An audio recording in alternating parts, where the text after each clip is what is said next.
when they said they want to check with the accountants, I said, this is a legal issue. I agree with that. Let's ask the lawyer. You don't see your accountant's about a legal issue, but How much is it? You mean it's going to cost us a fortune to ask a lawyer questions? Here's the thing, Harvey. Whether we're paying $250 or not, you guys have the information. You guys know he's not an independent contractor. Right. You guys know we have to pay this money. So why are we wasting money to our attorneys for something we already know the information? How much money are we talking about?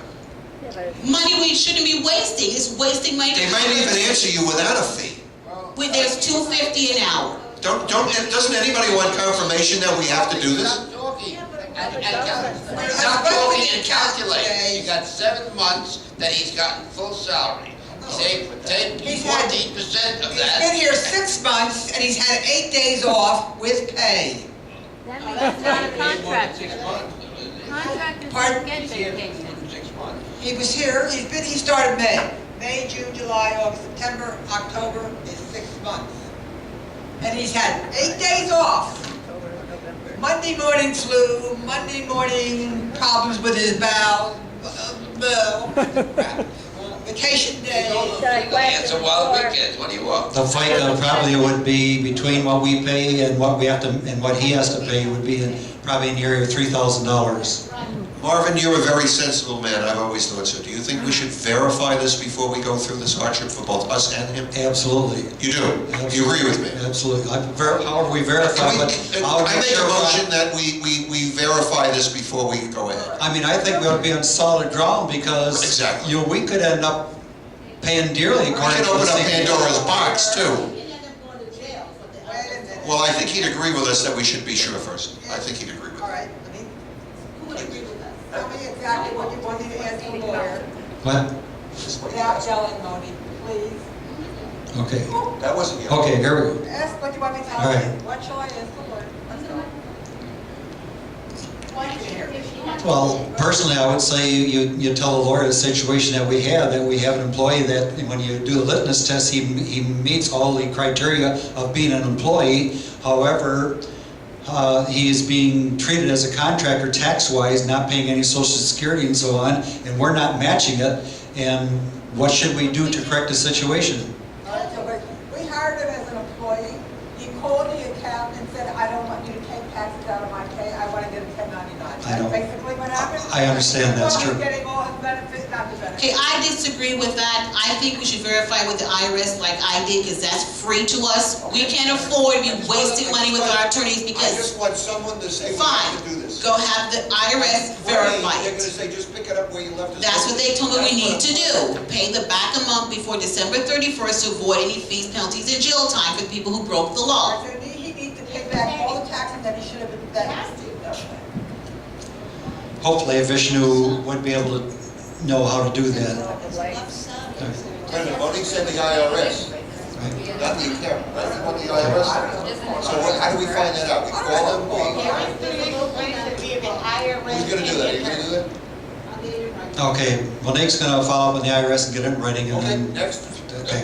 I got several things anyway, just backing up a bit, Madam President, on the property manager. I have an article here. My brother-in-law is always good cutting these things out of the paper for us and talks about property managers. Associations, this is in bold, associations are not required to hire property managers. Board members are free to perform the same duties as long as they do so voluntarily. However, in bold letters again, paid property managers must have a license. So the point is, if we, and this deals with where you have 10 or more units or a budget of $100,000 or more. So the point is that if we had to be without a property manager at any point in time, it's okay, we can do that, but once we have a property manager, yes, they must have a CAM license. Does that make sense? Okay. So anyway, the point is that should he leave or should whatever choice is, we can be without a property manager for a point of time and not be breaking any law. Are you suggesting that the board members run the office? No, Or just Teresa? No.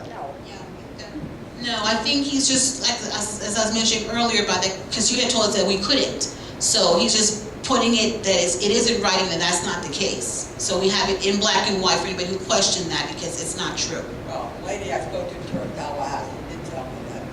Okay. She asked me where she asked me where I live, what sort of unit. All right. Anyway, employee benefits, as you were talking a little bit earlier too, Okay, let's go. Next. dealing with employee benefits, all my working years, and I'm sure you guys too, you always, when employee benefits, I'm talking about vacation holiday pay. And of course, we've combined them, as I understand here, and call them one, whatever it is. As a rule, those are always earned before you can take them. You can't take them in advance. We've allowed that to happen. Well, anyway, the point is that we should learn from our mistake. And we should correct that, whether he continues staying here or not stay here. In my opinion, we should set that straight, not allow him to continue as it has been. Maybe that's something that we missed when we hired him. And You only use 8 of your 10 days, and your year doesn't, it's not over until May. I told that today. But that's a conflict, Bob, because the guy who's ruling on whether he should get paid or not is the guy who's doing it. I know, I So agree. you ask him to judge himself, No. and you know how that's going to come out. No, we have We're to. asking the board to No, judge the it. board, he doesn't judge himself, he works for the board. The board has to make those decisions, and that's the problem. We haven't sat down. Monique, the board does not make a decision weekly. He's assigned the job of checking the payroll every week, and that includes himself. And Well, is he Sheila gonna- checks, don't you it- check the time card, Sheila? No, it's been Teresa and Hector. have been He's doing it. changed. So how do you know if they're lying on their And time you cards? gotta- You're not checking that? But I said, No, I'm it not. can't be it. Well, that's another problem, because I assumed you were. Teresa's doing it. An employee can't check their own time cards. Somebody on the board has to be checking that stuff. Only 2 people. It doesn't matter. They're stealing time as it is. And so you're not letting the employees do that. So God knows what they're working, what they're being paid. That has to be checked. Somebody has to be checking those employees' time cards that we're paying. Whose job would that be? I beg your I pardon. used to do it, but somebody needs to do it. Well, can you doing it? No. I'm not God like you are, honey. Okay, Intellect all right. and integrity yourself, not me. Anyway, just some concerns I have is that, You need a manager. some of the concerns I personally have Check on the manager. is that he's, he's also allowed to not work the total hours that I think we're paying for. I would think that we're, even though he's salaried, that we'd have as a minimum 40 hours. Typically, all the salary hours I've always been accustomed to is that the minimum is 40, and then of course you can work as much beyond as you want. Well, Sheila does have him punching a time clock now. However, when he only puts in 7 hours a day or whatever, then we're on the short end of it again. Anyway, I think that kind of things too should be corrected. But there are many people who are salaried employees, and there's you don't describe how many hours they have to work. Too little or too many.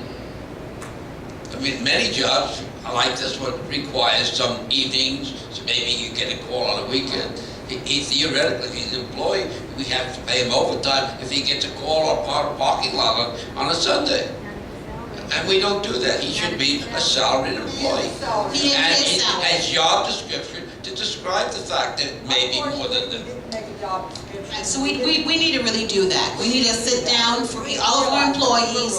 We need to do a job Did description. not make rules down. We should Right. realize. Well, we need to that do that. Every 90 days, you can start using your personal time. That's right. We did do it. But the fact is, we need to correct that now. So we can't, because we cannot have people, especially somebody who might be leaving, getting paid for time they haven't accumulated. So we need to just decide how are they going to accumulate their 10 days? Is it 1 day a month or 3/4 of a day a month? And if they don't have time and they call out sick, that's leave without pay. We're not paying them for time they haven't accumulated as sick and vacation time. As After the fact, you're right, but it's after the fact. It's not after the fact, because they're still working for us. So we need to fix our mistake. I didn't say we shouldn't do it, but I mean, he's already taken 8 of his 10 days. is what I'm saying. more because it takes the time to take. our committee, What can we not take Christmas off when he died? Not keeping track. our committee between Lucette and I, we sat down to do some kind of research based on and the rules and conduct of employees working